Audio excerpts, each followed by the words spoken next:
There's a photo that haunts military historians to this day. It shows a single American Sherman tank sitting in a French village square, surrounded by the smoking wreckage of 3 German Tiger tanks. The Sherman's armor is riddled with bullet marks and scorch streaks, but it's still operational. The Tigers, each one supposedly superior in every measurable way, are nothing but burning metal coffins. The official report filed that day in 1944 simply reads, "Odds overcome. Mission accomplished." But what the report doesn't say, what couldn't be said in the clinical language of military documentation, is that this single photograph represents one of the greatest misunderstandings in military history. For decades, we've been told a story about World War II tank warfare that isn't quite true. We've been told that the German Tiger was the apex predator of the battlefield, an unstoppable mechanical beast that could only be defeated through overwhelming numbers and sacrificial tactics. We've been told that the American Sherman was inferior, underpowered, underarmored, a death trap on tracks that earned the grim nickname Ronson, because it lit up like the famous lighter. We've been told that American tank crews were sent to their deaths in machines they knew couldn't compete, that victory was purchased with blood because American engineering couldn't match German superiority.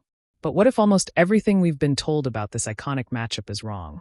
What if the Sherman didn't win despite being inferior, but because the very metrics we used to judge superiority were flawed from the beginning? The mythology of the Tiger tank began before the war even reached its midpoint.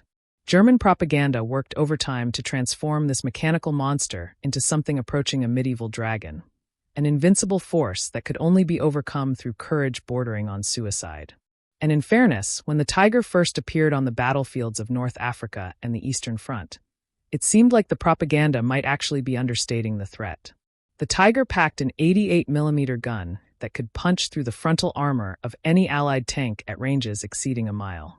Its own armor, particularly on the front, was thick enough to bounce shots from most Allied guns, even at point-blank range.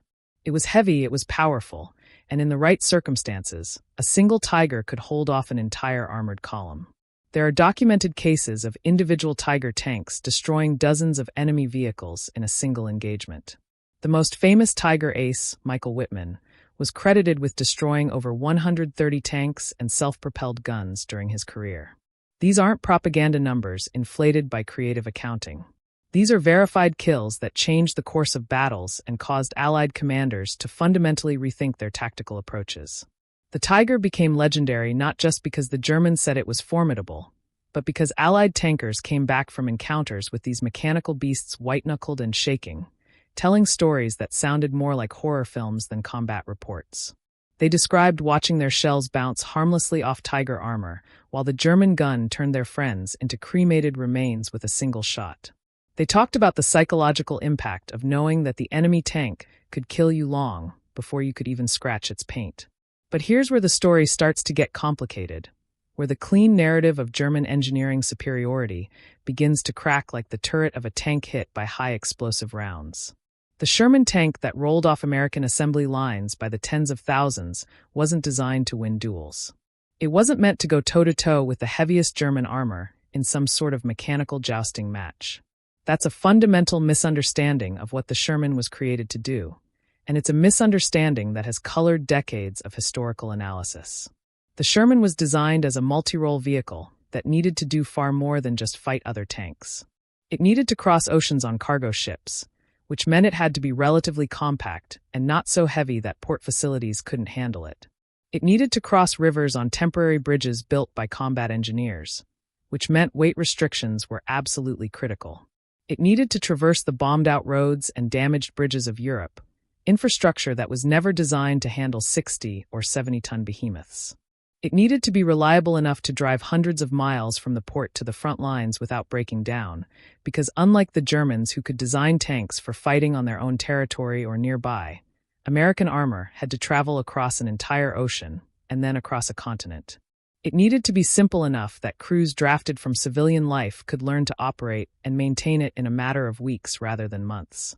And perhaps most importantly, it needed to be producible in quantities that matched the strategic reality of a global war being fought on multiple continents simultaneously. The Tiger, in contrast, was designed with a very different philosophy. It was a breakthrough weapon meant to smash through enemy lines and create opportunities for exploitation.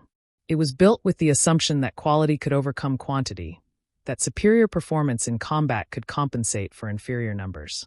And on a purely technical level, the Tiger was indeed superior to the Sherman in virtually every category that shows up on a specifications chart. Its gun could penetrate thicker armor at longer ranges. Its own armor could withstand heavier punishment. It had better optics, better ergonomics for the crew, better build quality in almost every component. If you were designing a tank to win a single engagement against another tank, the Tiger was objectively better. But warfare isn't a series of isolated duels. It's not a tournament where tanks face off in controlled conditions with equal starting positions. Real warfare is about logistics, maintenance, strategic flexibility, combined arms coordination, and 100 other factors that don't show up when you're just comparing armor thickness and gun caliber. And when you start examining those other factors, the story shifts dramatically. Consider the basic question of numbers. The Germans produced approximately 1,350 Tiger I tanks during the entire war. That sounds like a reasonable number until you realize that the Americans produced over 49,000 Shermans. That's not a typo. 49,000. The British produced thousands more. The Soviets produced their own designs in even greater numbers. So yes, in a one-on-one fight, the Tiger had advantages. But the Tiger was never going to face one Sherman. It was going to face 5 or 10 or 20.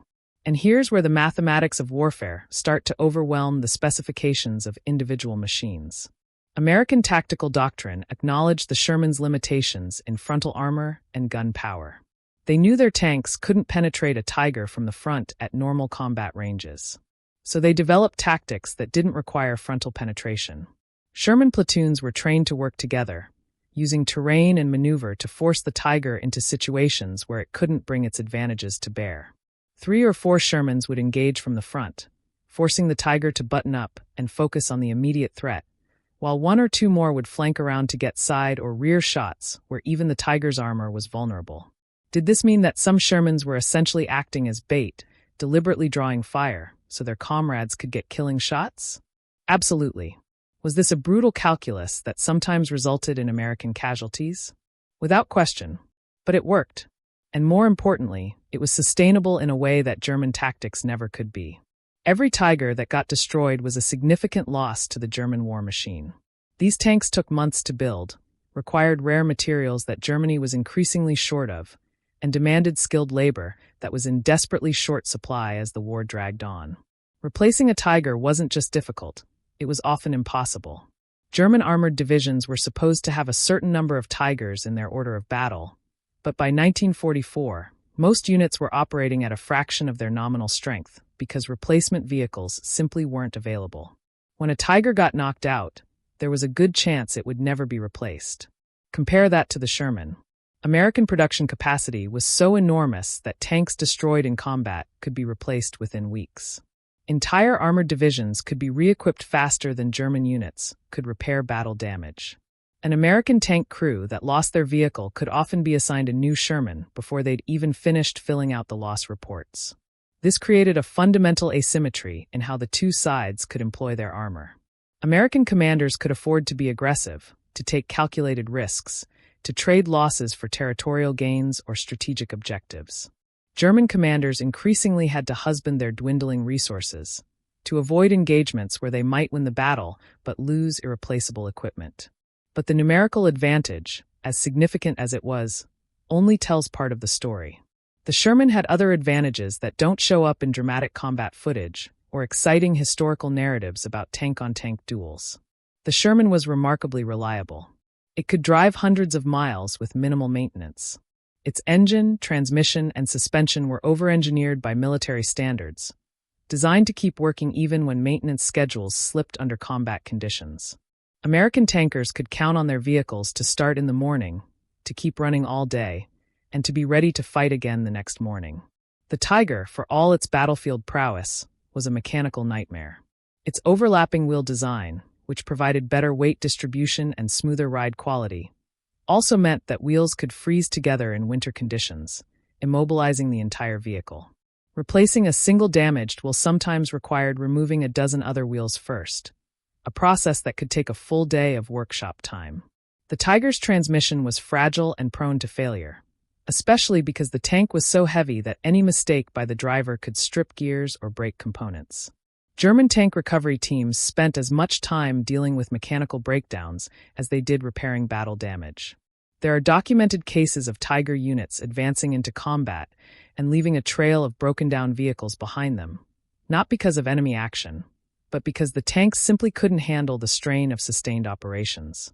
The Tiger consumed fuel at a staggering rate.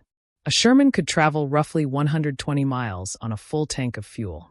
A Tiger, depending on terrain and driving conditions, might manage 60 miles on the road and considerably less cross-country. In a war where fuel was increasingly scarce for Germany, this wasn't just an inconvenience, it was a strategic catastrophe. There are multiple instances of Tiger units that had to be abandoned not because they were destroyed in combat, but because there simply wasn't enough fuel to move them. The Allies found dozens of Tigers during their advance through France and Germany that had been deliberately destroyed by their own crews, because fuel shortages made it impossible to retreat. Meanwhile, the American logistics network could keep Shermans fueled and operational even hundreds of miles from the nearest port. The Red Ball Express, the famous American truck convoy system, could move enough supplies to keep entire armored divisions in the field continuously. The Germans never achieved anything approaching that level of logistical capability, which meant their more impressive hardware often sat immobilized for lack of basic necessities. Then there's the question of crew training and survivability. The Sherman was designed with the understanding that crew survival was a tactical asset, not just a humanitarian concern. The interior layout was spacious enough that crews could work efficiently without constantly bumping into each other or the equipment. The tank had more ammunition storage than the Tiger, but it was positioned and protected in ways that reduced the risk of catastrophic fires if the tank was penetrated. Yes, early Shermans had problems with ammunition fires, which is where that Grim Ronson nickname came from, but the Americans addressed this issue systematically. They introduced wet ammunition storage, where the shells were surrounded by water jackets that would flood the area if the tank was hit, preventing fires from spreading. They improved crew escape hatches and bailout procedures. They studied every tank loss to understand what went wrong and how to prevent similar casualties in the future. By late 1944, Sherman crew survival rates had improved dramatically. Tankers who got knocked out of one Sherman often survived to crew another, bringing their combat experience with them.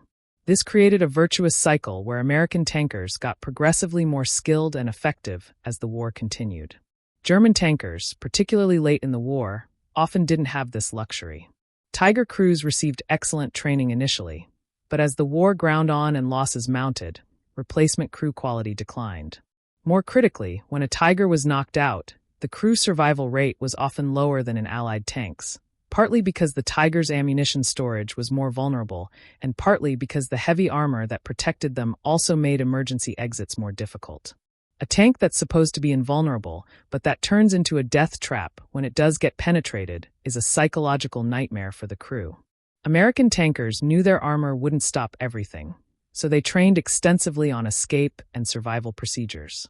German Tiger crews had been told their armor would protect them, so when it didn't, the psychological shock compounded the physical danger. And every experienced Tiger crew that was lost represented a permanent reduction in German combat effectiveness that training new crews could never fully restore. The Sherman also benefited from continuous improvement throughout the war. The Americans didn't just build the same tank for 4 years. They constantly upgraded and modified the design based on combat feedback. They introduced the Sherman Firefly, a British modification that mounted a powerful 17-pounder gun capable of taking on Tigers at reasonable ranges. They developed the Sherman Jumbo, with significantly thicker armor that could actually withstand Tiger rounds from the front under certain conditions. They experimented with different types of ammunition, different armor configurations, different engine options. The Sherman that fought in Normandy in 1944 was a substantially better vehicle than the Sherman that landed in North Africa in 1942, even though they shared the same basic designation. The Tiger, in contrast, remained largely unchanged throughout its production run. The Germans did develop the Tiger II, an even heavier and more powerful variant, but this just magnified all the Tiger's existing problems with weight, complexity, and reliability while producing even fewer examples. The Tiger II was arguably an even more impressive machine from a pure engineering standpoint, But it was also an even bigger strategic mistake, consuming resources that could have been better spent elsewhere. There's another dimension to this story that often gets overlooked in discussions focused on tank versus tank combat. The Sherman wasn't just a tank destroyer. It was an infantry support vehicle, a reconnaissance platform, a mobile artillery piece, and a psychological weapon all rolled into one. American armored infantry tactics integrated Shermans with foot soldiers in ways that multiplied the effectiveness of both. Infantry could suppress anti-tank weapons and provide local security for the tanks. Tanks could provide mobile firepower and psychological support for infantry assaults.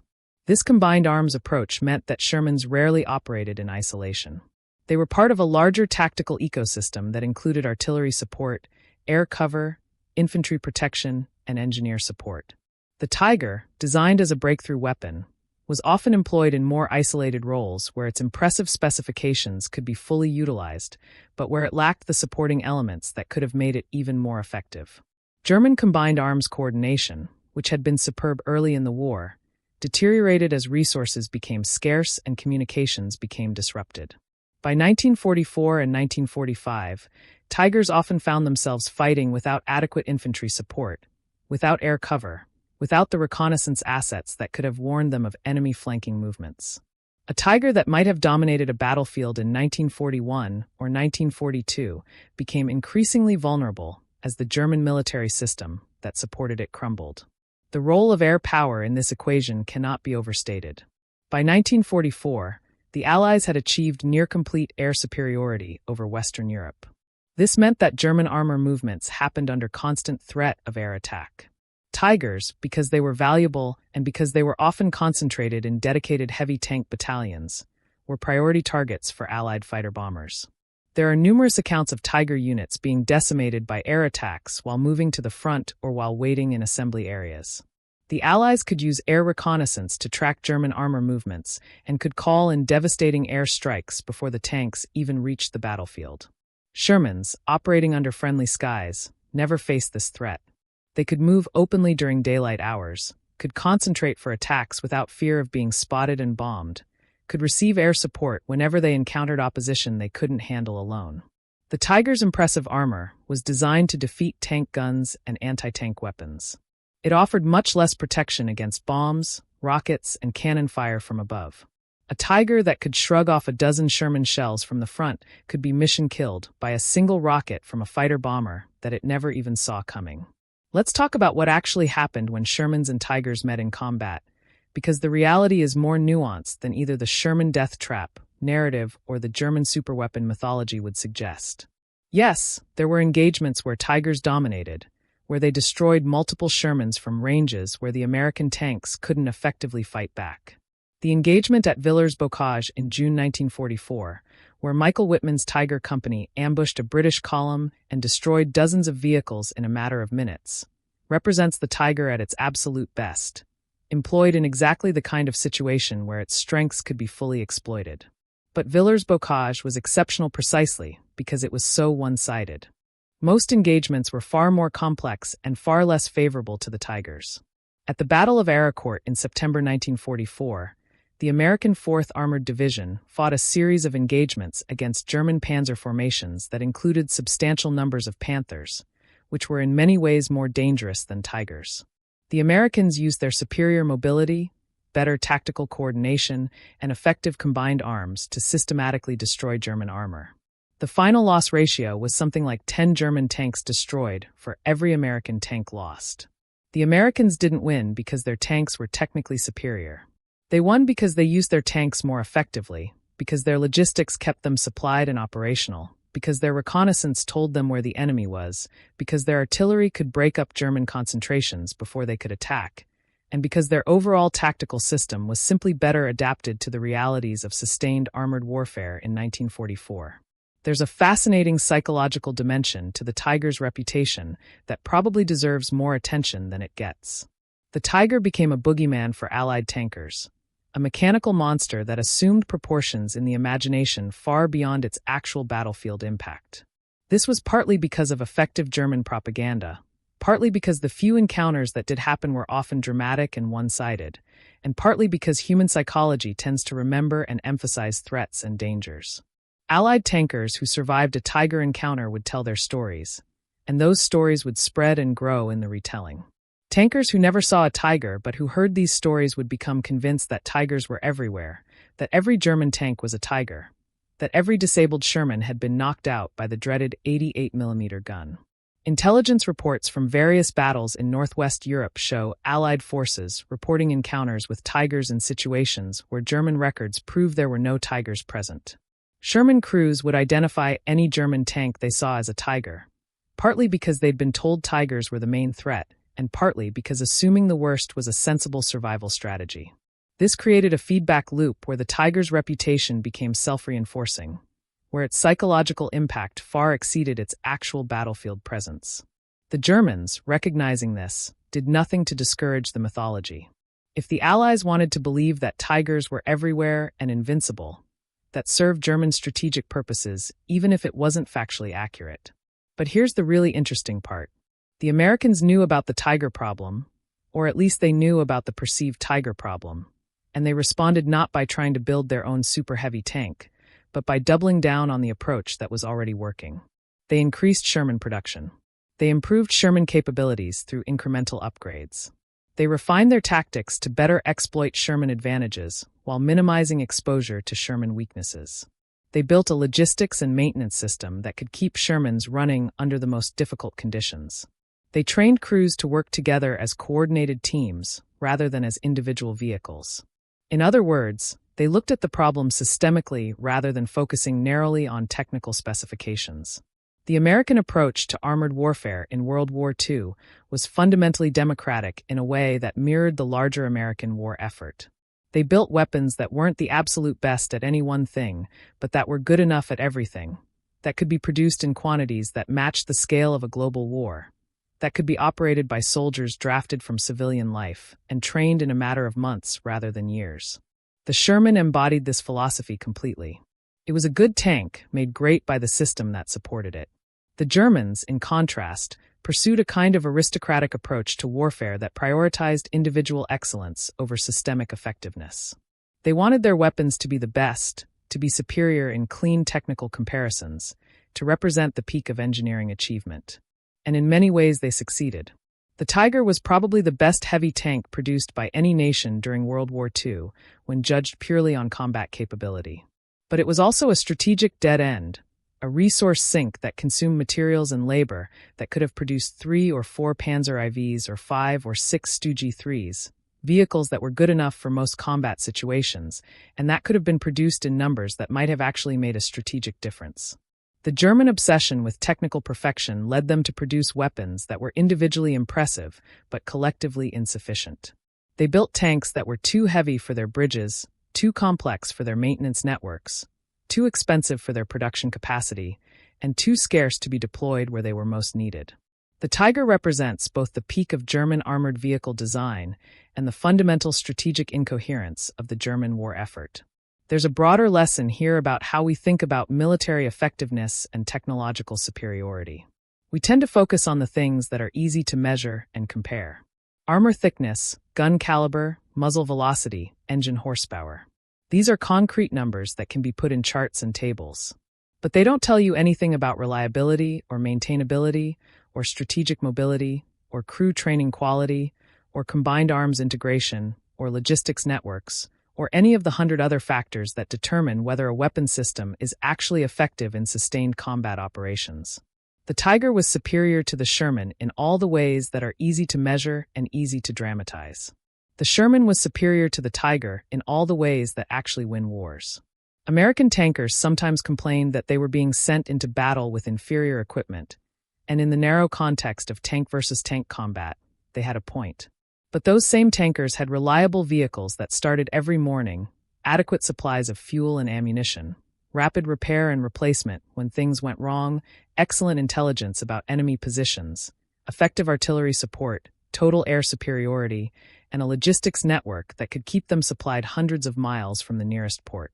German tankers might have had the better tank, but they were operating in a system that was collapsing around them, where fuel was scarce, where replacement parts often didn't exist, where intelligence was unreliable, where artillery support was limited, where every movement invited air attack, and where the strategic situation was deteriorating daily.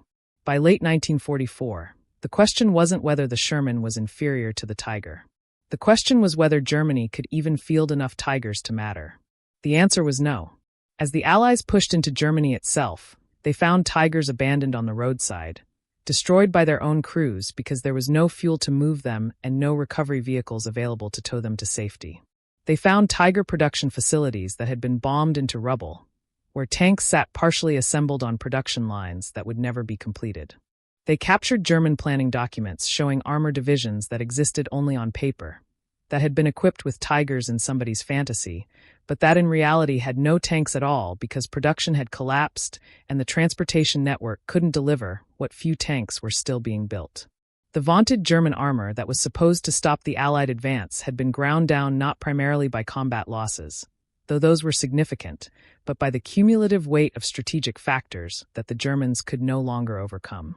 The Sherman kept rolling forward not because it was winning dramatic duels with Tigers, but because the system that supported the Sherman kept functioning while the system that supported the Tiger collapsed. In the final analysis, the Sherman versus Tiger comparison is less about tanks and more about strategic philosophies. It's about the difference between building a military for short, decisive wars and building one for sustained global conflict. It's about the difference between optimizing for individual performance and optimizing for systemic effectiveness. It's about understanding that the best weapon isn't necessarily the one with the most impressive specifications, but the one that can be produced, deployed, maintained, and employed effectively within the constraints of real-world logistics and strategy. The Sherman beat the Tiger for the same reason that the Allies beat the Axis. Not because they were superior in every measurable way, but because they understood the nature of the conflict they were in and built their forces accordingly. The Tiger represented the German military at its most impressive and most deluded, building weapons for the war they wished they were fighting rather than the war they were actually in. The Sherman represented the American military at its most pragmatic and most effective, building weapons that were good enough to win and that could be produced in numbers sufficient to ensure that winning was inevitable. When we look at that photograph from the French village, the one showing the Sherman surrounded by burning Tigers, we shouldn't see it as evidence that the Sherman was a death trap that could only prevail through numerical superiority and sacrificial tactics. We should see it as evidence that the entire framework for thinking about tank effectiveness was flawed. The Sherman crew that won that engagement didn't do it by out-armoring or outgunning their opponents. They did it through superior tactics, better crew coordination, effective use of terrain, probably some artillery support, definitely some luck, and the confidence that came from knowing that if things went wrong, the system would support them, would replace their losses, would get them back in the fight.